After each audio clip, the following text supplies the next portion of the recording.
కళ్యాణ లక్ష్మి షాదీ ముబారక్ చెక్కుల పంపిణీలో భాగంగా దుబ్బాకలో నిన్న జరిగిన ఘర్షణ వాతావరణంకు కారకులైన వారిపై చర్య తీసుకోవాలని, ప్రోటోకాల్ నిబంధనలు పాటించాలని జిల్లా కలెక్టర్ మను చౌదరిని చర్యలు తీసుకోవాలని దుబ్బాక టీఆర్ఎస్ పార్టీ పట్టణ అధ్యక్షులు పల్లె వంశీకృష్ణగౌడ్ కోరారు.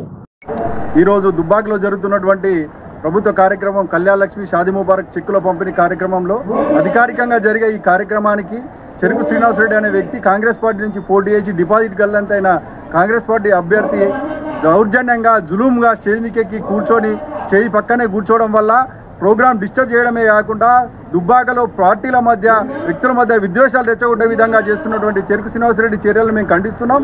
ఆయన ఇకనైనా మానుకోవాలి. అధికారిక నీ పార్టీ కార్యక్రమాలు ఉంటే నువ్వు ఎక్కడైనా కూర్చో, మాకు సంబంధం లేదు. కానీ అధికారికంగా జరుగుతున్నటువంటి ప్రభుత్వ కార్యక్రమాల్లో ఏ ప్రోటోకాల్ ఉందని చెప్పేసి నువ్వు స్టేజ్ మీద ఎక్కి కూర్చున్నావు. మేము ఇదే ప్రశ్నిస్తున్నాం. ఇటువంటి వాతావరణం ప్రశాంతంగా నియోజకవర్గం మొత్తం నుంచి ఎంతోమంది మహిళలు, వృద్ధులు, పిల్లలు వచ్చి స్టేజ్ కన్నా కూర్చొని వాళ్ళు కళ్యాణ లక్ష్మి చెక్కుల కోసం ఎదురు చూస్తుంటే ప్రోగ్రాం మొత్తం డిస్టర్బ్ చేయాలనే కుట్రతోటి ప్రభుత్వం మీ పార్టీ అధికారంలో ఉంది అయినా కానీ బుద్ధి లేకుండా ఈరోజు స్టేజ్ కింద వేలాది మంది, వందలాది మంది కూర్చొని ఎదురు చూస్తుంటే చెక్కుల పంపిణీ అడ్డుకునే విధంగా చేస్తున్నటువంటి చెరుకు శ్రీనివాసరెడ్డి చర్యలు మేము ఈ సందర్భంగా ఖండిస్తూ ఇటువంటి చర్యలు కనుక పునరావృతమైతే తగిన గుణపాఠం చెప్తామని చెప్పేసి ఈ సందర్భంగా తెలియజేస్తున్నాం.